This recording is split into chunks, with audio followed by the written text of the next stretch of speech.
Just letting you guys know, we actually have some blogs up on the website right now by Billy, aka Cover Zero. He has some really interesting stuff on there, including how much money should Derrick Henry make? Is Derek Carr the problem for the Las Vegas Raiders? Something that I just made a video on, so very interesting there. And also, is the stats sacks overrated? Some interesting stuff there. The link is in the description below, so for sure check that out. And anyways, back to your regularly scheduled video. So a report just came out that the Washington Redskins might be looking to move on from Dwayne Haskins and draft Tua, this number 2 overall pick.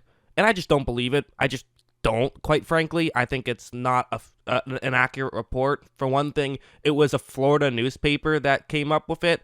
And for the other thing, the Redskins pretty quickly after, there was multiple sources that said, no, they're going to take Chase Young. So while I don't believe the report necessarily, that doesn't mean that it's not something they could do. And it has kind of become a topic of conversation. So I figured I could make a video giving my thoughts on it. But again, I don't believe the report, but I do believe that there is a possibility Washington does this, although a very small one. Sorry, Detroit Lions fans, but I wouldn't get your hopes up too much, quite frankly. But anyways, first let's just talk Haskins, because he is one of those guys that, I made a video on saying I haven't given up on him just yet, but without a doubt, I mean, he has not looked that great his rookie season compared to what we thought he was going to look like. We all thought he was going to be great. Didn't quite work out that well, at least not right at the beginning. I think you could look at Case Keenum. He is someone who, when he was playing, same team, he had a passer rating of 15 points higher. Like, on this play, this is a good play from Keenum, where it's going to be a cover zero. Terry McLaurin is running that route right there, which it's a pretty good route against this type of concept, but it just, as long as Keenum has enough time to make this throw, because there's going to be more people rushing the passer than there are blockers, so there is a chance that somebody gets to Keenum very quickly, but if that doesn't happen, then McLaurin could end up getting wide open, and with a cover zero, all he has to do is beat his own one-on-one matchup, and this could be a touchdown. And as you see, right when the ball is snapped, the offensive line does a very good job. Actually, I think Philadelphia also did kind of a poor job on that blitz, so, definitely some advantages there. But now, if you look at McLaurin, who is running deep right here, there's definitely an opening where Keenum could try to make this throw. But Keenum's also going to step up and make a very good throw. It's a good decision to throw it closer to the middle of the field. That makes for McLaurin to be able to cut further in, and he's able to just more easily open up and get that catch. It's more difficult for a defensive back to make that play when it's closer to the middle of the field. It results in a touchdown. Good veteran play there by Keenum. Something that I'm not quite sure Haskins could do. And it also kind of goes to show that, listen, this Redskins team, it's not a disaster. As much as I, who am a fan of Dwayne Haskins, want to sit here and say it was all the situation, it wasn't all the situation. There definitely was a part of it that was just, Haskins made some mistakes, and there is some talent on this Redskins roster. Now, one thing that probably should be mentioned is just the fact that when Case Keenum played most of his games, that was when Jay Gruden was there, and I think Washington really went downhill after firing Gruden.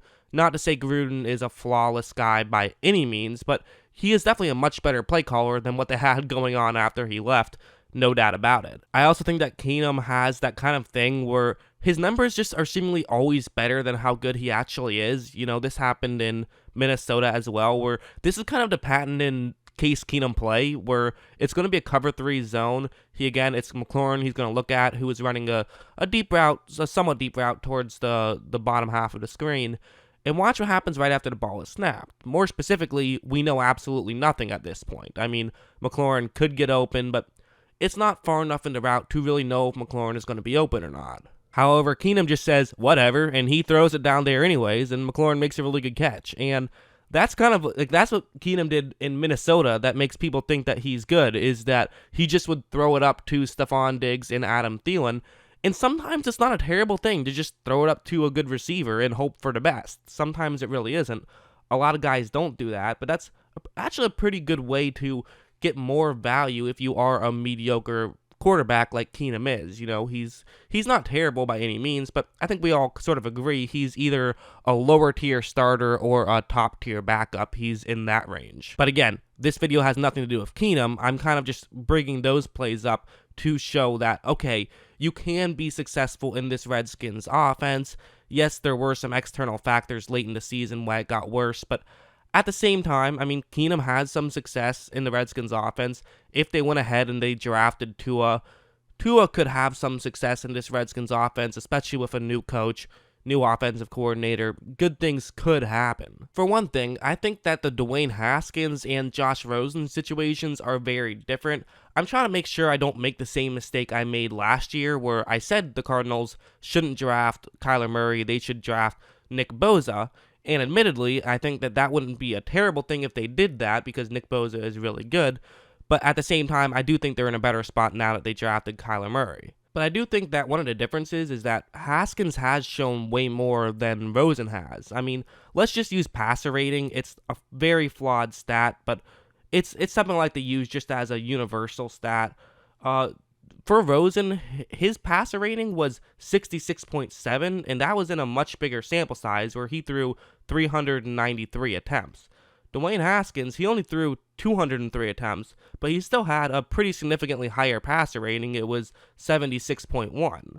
Also worth mentioning that for Josh Rosen, he only had 2 games where he had a passer rating that was over 80. Whereas for Haskins, he had 2 games where he had a passer rating over 120. He had a game of 121.3 and a game of 143.2, although in that game he only threw 15 completions before he got hurt, and that was the end of his season. But, you know, those were his last 2 games of the season before the injury. He was really starting to build something before the injury cut it short. Meanwhile, Rosen's best game was 88.5 in terms of passer rating. So, without a doubt, I mean, Haskins has shown more than Rosen has, and I don't actually buy into the fact that Rosen's situation was way worse. I think they were both terrible situations. Like on this play, what's going to happen is that it's going to be a cover 2 man that the Redskins are going up against, and this is a 3rd down situation. It's a 3rd down and 10, but they are not getting creative whatsoever. Those are the routes that their receivers will be running, and this is just not the right route concept on this play. For one thing, it's a pretty good idea that it's going to be man coverage. I mean, you can just kind of tell there's a good chance that'll happen with it being a 3rd down and medium situation. You will often run man coverage in that situation. So on this play, basically you're relying on somebody to get open. You're relying on somebody to get open deep down the field, and you already have an idea that it could be man coverage, but they're not running any of these plays that are designed to beat man coverage. So I just don't really know why they're running this play in this situation. Like, watch, as you see, once the ball is snapped, none of those 3 receivers have even cut yet, but they're also not in a really good situation right now. I mean, all the Green Bay players are going to be running up to the top half of the screen. I mean, you know that you don't necessarily have the best receiving talent. I do like McLaurin, but that's honestly all I really like about their receiving core, to be honest, for the most part. I mean, again, don't get on me too much about that, but, you know, it's definitely a weaker part of their game, and you're just relying on them to be able to beat their assigned man with a route that's not necessarily that great against man coverage. And not only this, but it is further down the field, which means that now, if you look at Kenny Clark right there, he has won his one-on-one matchup, and he is now in a pretty good situation where he can apply some pressure to Haskins. By the time the receiver's cut, no one's open, but it doesn't matter. Haskins gets sacked. He didn't even have a place where he could take a check down right there because the receiver who was running underneath was also getting covered up. So on that play, there was absolutely nothing Haskins could do other than maybe throw the ball away. But again, on 3rd down and 10, you don't really want to throw the ball away. So I do think that the Redskins, they deserve some blame. You know, like, just the situation was not very good. But again, like I said, I don't want to make the same mistake that happened last year where I said that the Cardinals, Josh Rosen was in a terrible situation. But then when Josh Rosen left the Cardinals, it kind of made you realize, okay, the situation still wasn't great, but it wasn't necessarily as bad as we thought it was. An element of that was just Josh Rosen wasn't good and made the team around him look worse. Absolutely, that was. And I also think it's worth mentioning that, listen, okay, it was not all the situation. I do have to bring that up. Again, I clearly have a take here. I clearly think that the Redskins should not move on from Haskins, or at least, actually, I wouldn't say that. I think that, you know, if for some reason the Cincinnati Bengals decided to draft Chase Young, then I would say that the Redskins should move on from Haskins. Let's take Joe Burrow and go with that. But, you know, with Chase Young on the board, I don't think it's worth it to move on from Haskins. However, I do have to be totally fair. he had some bad plays too. It wasn't just a situation like on this one. It's going to be man coverage. Those are the two routes on the bottom half of the screen. That's Vernon Davis's route. Pretty good route against this coverage, so, good job on this one. There definitely is a window where Haskins can try to make this throw. However, when he gets the ball, his throw is just going to be wild. It's just not a good throw, inaccurate. That was 3rd down and goal. They couldn't get a touchdown because of that bad throw. He didn't give his player a chance, and, that has to be mentioned. He had some accuracy problems, especially early on.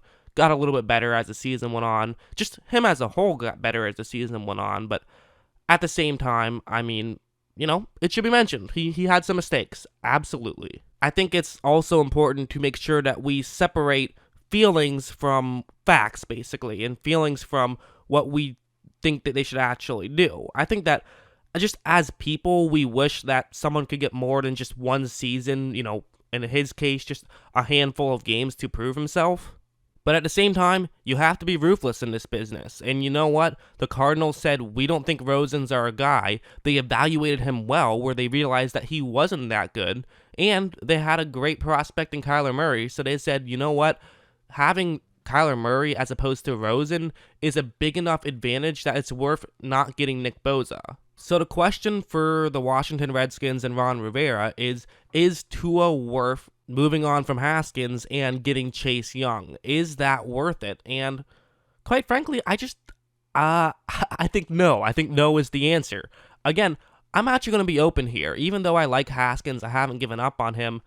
I would say that, if Chase Young goes with the number 1 overall pick, I'll say sure, draft Burrow or Tua, whichever one you like better. I'm cool with that. I don't have a problem with that. I think there's some logic there. I think that if you really do believe that Haskins isn't your guy and that someone like Tua would be your guy or Burrow would be your guy, then go for it, I think there is logic there. But quite frankly, I do see that this situation, while it has gotten compared to the Rosen situation a lot, I see them as very different because I think that Haskins is better than Rosen was, and also Tua has a lot more red flags than Murray was. Murray was a can't-miss prospect. Murray was going to be great no matter what. Even me, who wasn't as high on him as other people, fault him, and that's a fault of my own, not, obviously, he's very good. That was a mistake on my part, and I still thought that he was great. So, I wasn't, down on him. I just wasn't as high as some other people.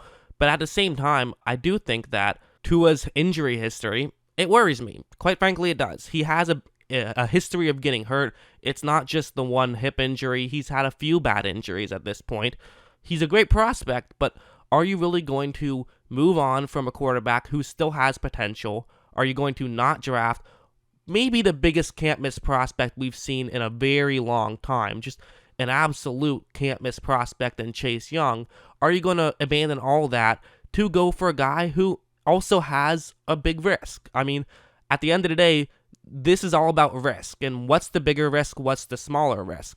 Dwayne Haskins is a risk. He could absolutely flame out next season. However, quite frankly, I would rather go with the risk that'll get me Chase Young, which is as small of a risk as possible to be a great player, than go with the risk of getting a quarterback who I don't know how much higher the odds of Tua becoming a franchise quarterback than Haskins becoming a franchise quarterback.